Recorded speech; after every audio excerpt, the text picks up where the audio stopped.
I've got a question for you. Have you ever had a friend or a significant other or a family member who you repeatedly told the same information to, yet every time you told them that piece of information, they denied it over and over again? I mean, it's almost as if they scoffed at what it is that you had to say, or they outright ignored you. I bet if you've experienced something like that, you've found it pretty frustrating. But before you get too righteous, I'm sure that you have also been in a position where somebody has made you aware of something that they told you about over and over again, yet you denied it. See, in cases like this, what's really going on is that people are denying some kind of truth that you're offering to them because they have a motivation to deny it. This motivation to deny truth happens in so many relationships. It happens in your relationship with yourself. It happens in dating relationships with significant others. It happens on grand political scales, and there are an abundance of examples of this happening historically. So let's look at how this happens on a personal level. Let's say you are a fisherman. You love to fish, and you imagine yourself as a fisherman who always chooses the perfect spot to fish, always gets the best bait to give to fish to be able to reel them in, and has the greatest technical skills in being able to reel in fish. In addition to that, you imagine yourself as a person who catches tons of fish every time you go out to fish. That's at least your idea of who you are. However, your intuition, your inner knowing tells you a different story about who you are. It tells you that you choose not the best spot every single time that you go fishing. It tells you that you tend to choose the wrong bait, and that when you go fishing, your technicals really aren't that great and you don't catch as many fish as you think you do. Why would you deny the reality of the fact that you aren't as great a fisherman as you believe you are? Well, you probably have some kind of ego investment in believing that you are better than you are, and to acknowledge the truth in this instance would threaten you too much. So in other words, you have an ego motivation to deny the truth. Let's look at this motivation to deny the truth also in a relationship setting. If you have a new date or a new partner, and you've been dating them for a while and you really like them, you're really enthralled by them, so you decide to bring them over to your friend's place or your family's place and show them who you've been talking about, who you've been ranting and raving about.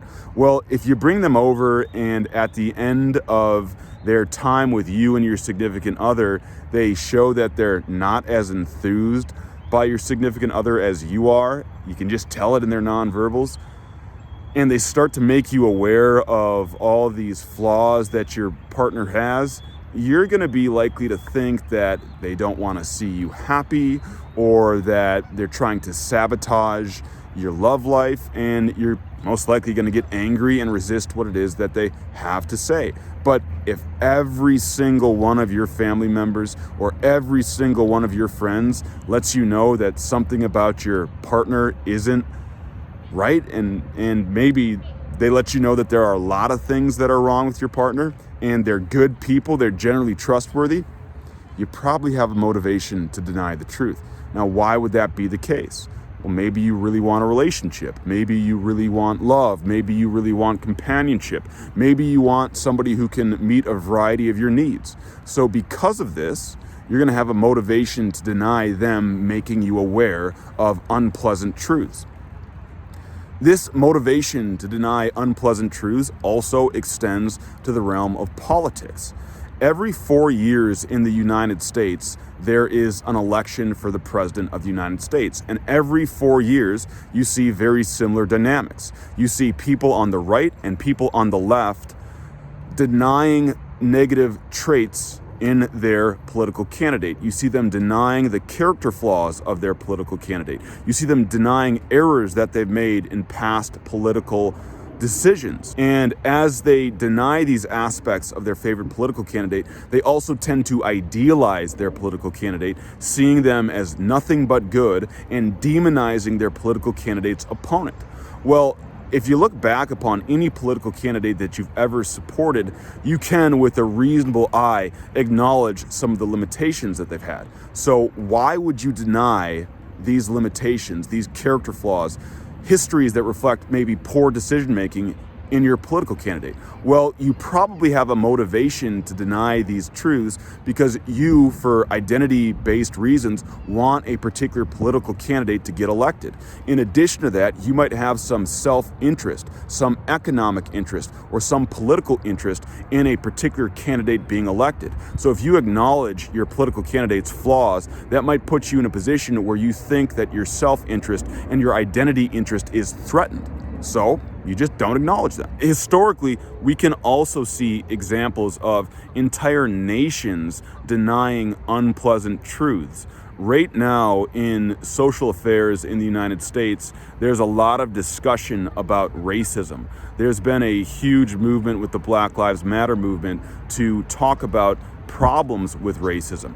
And if we look back to the 1960s, we see some of these problems also being discussed. If we look at Martin Luther King, for example, and a lot of the things that he advocated for, what we can see is that while he was an admirable figure, and while there's almost no doubt about how he's one of history's great men, at the time, a lot of people didn't like Martin Luther King. And a lot of people didn't like what he advocated for. There's a reason that Martin Luther King was assassinated.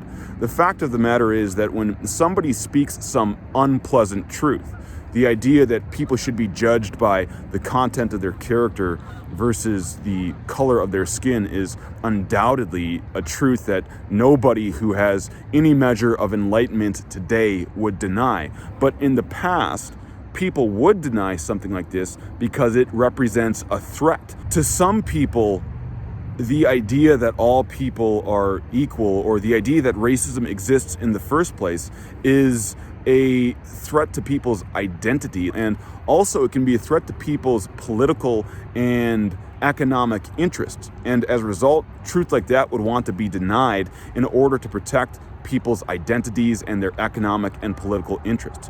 What we see in each of these instances is that people have motivations to deny the truth. So the question is why? Why would people deny the truth? Why would people deny truth even when anybody with a heart or a conscience can see the truth for what it is, and when anybody with any measure of common sense would be able to see that the truth is what it is? Well, the simple reality is that the truth is not as important as our survival needs. Survival trumps awareness of reality. Even though having a grounding in truth can aid in your survival, to some people, some truths threaten their ability to survive and meet their needs.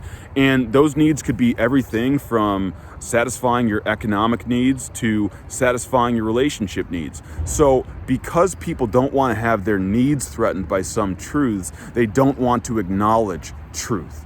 Truth then is a threat to them. If you want to be more receptive to some kind of difficult truth, and if you want to make other people receptive to truths that they're presently non-receptive to, what should you do? Well, I'll tell you two things that you should not do. First of all, you should not continue to repeat some truth that is obvious to you, to them, over and over again. You should not try to repeatedly change your strategy of speaking to them so that they will just get it through their thick skulls. You should not do that. And the reason that you should not do that is because it will be the equivalent of you banging your head against a concrete wall. It's not going to work. If somebody is not receptive to hearing some important truth, they are not going to be receptive to it, even if you change your strategy. Number two, you should not just give up on the desire to tell somebody the truth. Just because you speaking the truth to somebody causes them to get angry or to reject you doesn't mean that it's not an important thing to do. You should not throw in the white towel. Instead, what you should do is you should realize what investment they have in denying the truth.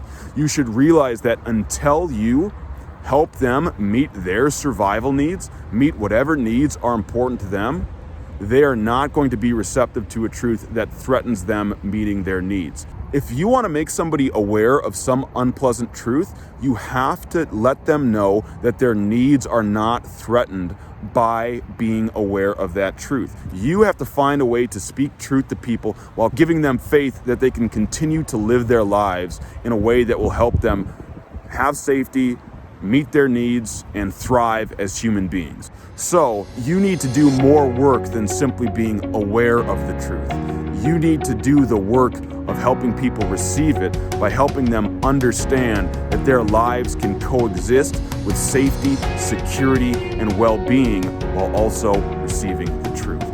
With Solitude Speaks, this is Carwin Cotta, and I hope you have a great day.